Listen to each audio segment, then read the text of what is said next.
हाँ, hello, good morning. अभी class ninth में हम लोगों ने ज्योग्राफी पूर्ण कर ली है। ज्योग्राफी का पूरा सिलेबस ख़त्म हो चुका है। अब हम लोग पढ़ेंगे इकोनॉमिक्स। पॉलिटिकल साइंस में भी हमने 3 चैप्टर ख़त्म कर लिया है। अभी नाइन्थ में इकोनॉमिक्स में 2 चैप्टर हो चुका था। तीसरा चैप्टर है निर्धनता एक चुनौती, जो कि इस यूनिट टेस्ट में भी ये आएगा आपके यूटी में। तो आप ध्यान से इसको पढ़िएगा। निर्धनता एक चुनौती है ना। गरीबी एक चैलेंज है उनके लिए जो बहुत ही निर्धन है, कम आय वर्ग के लोग हैं। गरीबी होती क्या है? गरीबी एक ऐसी स्थिति है, एक ऐसी सिचुएशन और परिस्थिति होती है जिसमें व्यक्ति अपनी मूलभूत आवश्यकताओं की पूर्ति नहीं कर पाता है। जब व्यक्ति अपनी मूलभूत आवश्यकताओं की पूर्ति नहीं कर पाता है, ऐसे व्यक्ति को हम गरीब बोलते हैं।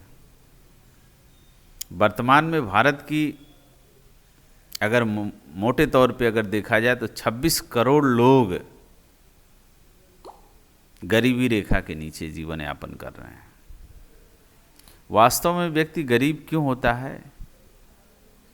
क्योंकि वो गरीब रहता है। जब व्यक्ति के पास पैसा कम होता है, तो जब व्यक्ति गरीब होता है तो वो चीज़ों पर निवेश कम कर पाता है। कृषि में निवेश कम करता है, एजुकेशन में निवेश कम कर पाता है, चिकित्सा व्यवस्था पर निवेश कम करता है, अपने बिजनेस व्यापार पर निवेश नहीं कर पाता है, जिसके कारण जो उसके उत्पादन हैं वो कम होते हैं। जो रिजल्ट मिलना चाहिए वो कम मिलता है। और जब रिजल्ट उसको कम मिलता है, प्रोडक्शन उसको कम मिलता है, तो उसकी आय कम हो जाती है। जब उसकी इनकम कम हो जाती है तो पुनः व्यक्ति वो गरीब हो जाता है। वो गरीबी के उस दुष्चक्र से नहीं निकल पाता है। जैसे फॉर एग्जाम्पल के लिए एक परिवार का एक लड़का परिवार गरीब होता है, जिसमें वो विभिन्न प्रकार की आवश्यकताओं की पूर्ति नहीं कर पाता है, अच्छे स्कूलों में पढ़ाई नहीं कर पाता है, जो भी वो बिजनेस व्यापार करना चाहता है उसमें निवेश करने की उसकी क्षमता नहीं है। तो वो गरीबी के कारण जब वो निवेश नहीं कर पाता है तो पुनः अपने वैसी पारिवारिक व्यवसाय को अपना लेता है जो उसके माँ बाप किया करते थे, और फिर वो जो है पुनः बेचारा गरीब हो जाता है। वो परिवार गरीबी के दुष्चक्र में फंस जाता है। उसी के बारे में हम इस अध्याय में चर्चा करेंगे। इसमें 1-2 कहानियाँ दी हुई हैं, इन कहानियों को आप पढ़ लीजिएगा। मेन मुद्दे की बात यह है कि जो निर्धन परिवार होता है, गरीब परिवार होता है ना, वो क्यों होता है? क्या उसके मतलब कारण क्या है? भूमिहीनता, बेरोजगारी, गरीबी के कारण। इन कारणों पर अगर अध्ययन किया जाए तो भूमिहीनता, व्यक्ति भूमिहीन होता है, ज़मीन उसके पास नहीं होती है। बेरोजगार होता है, उसके पास किसी प्रकार का रोजगार नहीं होता है। परिवार का आकार कैसा है ये भी उस पर डिपेंड करता है। निरक्षरता, यानी कि साक्षर परिवार है या निरक्षर ही है। चिकित्सा, इसको बोलते हैं शिक्षा व्यवस्था। खराब स्वास्थ्य, कुपोषण, ये सब गरीबी से जुड़ा हुआ है। बाल श्रम, असहायता, ये लखा की कहानी दी हुई है, इसको आप लोग पढ़ लीजिएगा। क्या मैं कभी अपने परिवार के लिए नए कपड़े खरीद पाऊंगा? वो सोचता है। लखा एक किसान है, खेती करता है, तो उसके बारे में सोच रहा है ना। वो कहानी दी हुई है लखा की, उसको पढ़िएगा आप, पता चल जाएगा। ये सब कहानी ही है पूरा। सामाजिक वैज्ञानिक दृष्टिकोण में दृष्टि से निर्धनता क्या है? निर्धनता क्या है कि निर्धनता में अनेक पहलू हैं। सामाजिक वैज्ञानिक उसे अनेक सूचकों के माध्यम से देखते हैं। उसके इंडेक्स हैं कि एक निर्धन व्यक्ति कैसा हो सकता है, एक गरीब व्यक्ति कैसा हो सकता है, उसके इंडेक्स इसमें दिए हुए हैं। सामान्यतया कारक प्रयोग किए जाने वाले सूचक वे हैं जो आय और उपभोग के स्तर, आय इनकम और उपभोग के स्तर से संबंधित हैं। लेकिन अब निर्धनता को निरक्षरता स्तर, कुपोषण के कारण, रोग प्रतिरोधी क्षमता की कमी, स्वास्थ्य सेवाओं की कमी, रोजगार के अवसरों की कमी, सुरक्षित पेयजल और स्वच्छता तक पहुंच की कमी आदि जैसे अनेक सामाजिक सूचकों के माध्यम से भी देखा जाता है। ये सब सामाजिक सूचक हैं आपके जो दिखाई दे रहे हैं कि जो व्यक्ति निर्धन है, जो गरीब है, वो निरक्षर होता है, कुपोषण होता है, रोग प्रतिरोधक क्षमता उसकी कम होती है, स्वास्थ्य जो सेवाएं होती है उसकी कमी होती है, रोजगार के अवसर की कमी होती है उसके पास, सुरक्षित पेयजल और स्वच्छ जल तक पहुंच नहीं होती है उसकी। ये सब सामाजिक, ऐसे व्यक्ति को हम गरीब कहते हैं, है ना, जो अपनी मतलब न्यूनतम मूलभूत आवश्यकताओं की पूर्ति नहीं कर पाता है, ऐसे व्यक्ति को हम गरीब कहते हैं। अब सामाजिक अपवर्जन की अगर बात करें तो समाज में कुछ ऐसे वर्ग के लोग हैं, ऐसे लोग हैं जो अपने आप को अपवर्जित महसूस करते हैं, अलग थलग महसूस करते हैं। अब इसमें खास करके अनुसूचित जाति, अनुसूचित जनजाति के लोग, कम आय वर्ग के लोग आते हैं इसमें। कुछ लोग ऐसे हैं जो विकलांग असहाय होते हैं, पिछड़ी जाति के लोग हैं, है ना, वो अपने आप को असुरक्षित महसूस करते हैं, अपवर्जित महसूस करते हैं। भारत में ये है, असुरक्षा की भावना बनी रहती है। निर्धनता के प्रति असुरक्षा का एक माप है जो विशेष समुदायों जैसे पिछड़ी जाति वर्ग के लोग, कोई विधवा महिला हो, शारीरिक रूप से विकलांग हो, है ना, ऐसे लोग जो है असुरक्षित अपने आप को समाज में महसूस करते हैं। असुरक्षा का जो निर्धारण है वो परिसंपत्तियों, शिक्षा, स्वास्थ्य और रोजगार के अवसरों के रूप में जीविका खोजने के लिए विभिन्न समुदायों के पास उपलब्ध विकल्पों से होता है ना। इसके अलावा कहीं भूकंप आ गया, महामारी आ गई या किसी प्रकार की अगर बीमारी फैलती है तो जो कम आय वर्ग के लोग होते हैं वो अपने आप को असुरक्षित महसूस करते हैं। अधिक आय वर्ग के लोग तो कैसे भी करके जो है उसको पुनः जो है रिकवर कर लेते हैं, लेकिन एक गरीब व्यक्ति उसको रिकवर नहीं कर पाता है। सामान्य जीवन में जीवन स्तर उसका सही नहीं हो पाता है ना। अभी निर्धनता रेखा की अगर हम बात करें, रेखा का मतलब कि एक ऐसी लाइन है ना।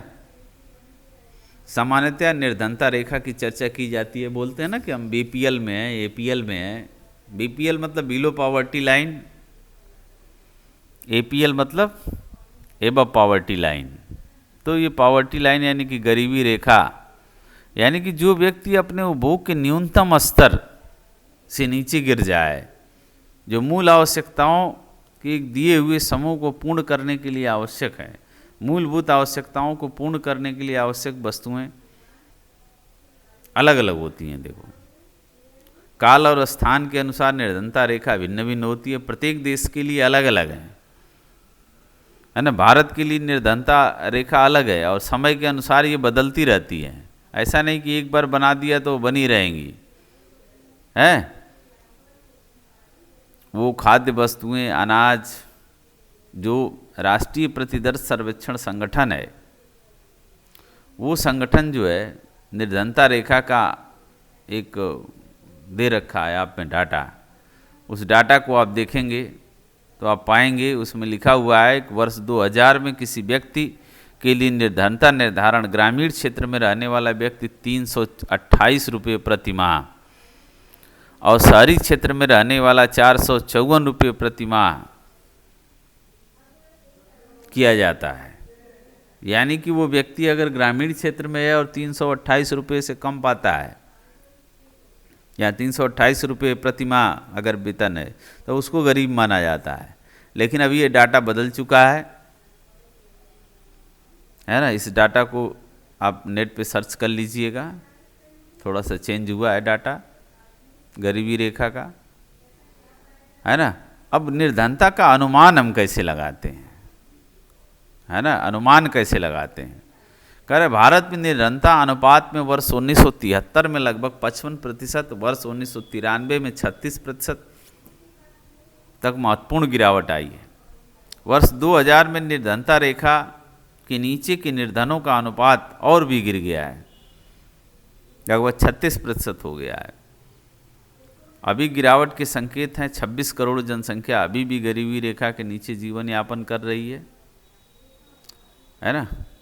तो ऐसे जो असुरक्षित समूह हैं उसका जो है अगर हम एक ग्रुप बनाएं, आपकी किताब में एक बार डायग्राम दिया हुआ है, इसको देखें, सामाजिक समूह और आर्थिक वर्ग। इसके अंदर निर्धनता रेखा के नीचे लोगों का अनुपात भी भारत में सभी सामाजिक समूहों और आर्थिक वर्गों में एक समान नहीं है, अलग अलग है। वे अनुसूचित जाति, अनुसूचित जनजाति के परिवार हैं। आप देख सकते हैं बार डायग्राम में प्रतिशत दिया हुआ है इस पे, और इधर जो है वर्ग लिखा हुआ है हॉरिजॉन्टल। लगभग अनुसूचित जनजातियों में 51% सामाजिक असुरक्षित समुदाय हैं। नगरीय अनियत मजदूर, जो नगरीय क्षेत्र में रहते हैं लेकिन उनको डेली काम नहीं मिलता है, उनको नगरीय अनियत मजदूर कहते हैं, लगभग 50% हैं। ग्रामीण खेतिहर मजदूर 47% असुरक्षित है, और अनुसूचित जातियां लगभग 43%। औसत भारतीय निर्धनता अनुपात 26% है ना। तो ये निर्धनता अनुपात है, इसको आप देख लीजिएगा ध्यान से, एक एक नंबर के प्रश्न इसमें से बनते हैं, है ना। एक कार्टून देखिए, चित्र दिया हुआ है आपकी किताब में, कह रहा है मैं शहर में भी पर्याप्त पैसा प्राप्त नहीं कर सका, इतनी अनियमित आय में मैं अपने बेटे को विद्यालय कैसे भेज पाऊंगा। यानी कि व्यक्ति शहर में जाता है कार्य करने के लिए, लेकिन उसको अगर डेली काम नहीं मिलते हैं तो उस शहर में उड़ा करके किराए भाड़ा दे करके वो जो है वो अच्छी तरह से अपना जीवन यापन नहीं कर सकता है। एक देखिए सिमरन शिवरमन की कहानी है, आपकी किताब में दी हुई, इस कहानी को ध्यान से पढ़िएगा। मैं हाईलाइट बता दूं इसमें क्या है। शिवरमन जो है एक शहर में रहता है, एक तमिलनाडु के करूर कस्बे के निकट एक छोटे से गांव में रहता है।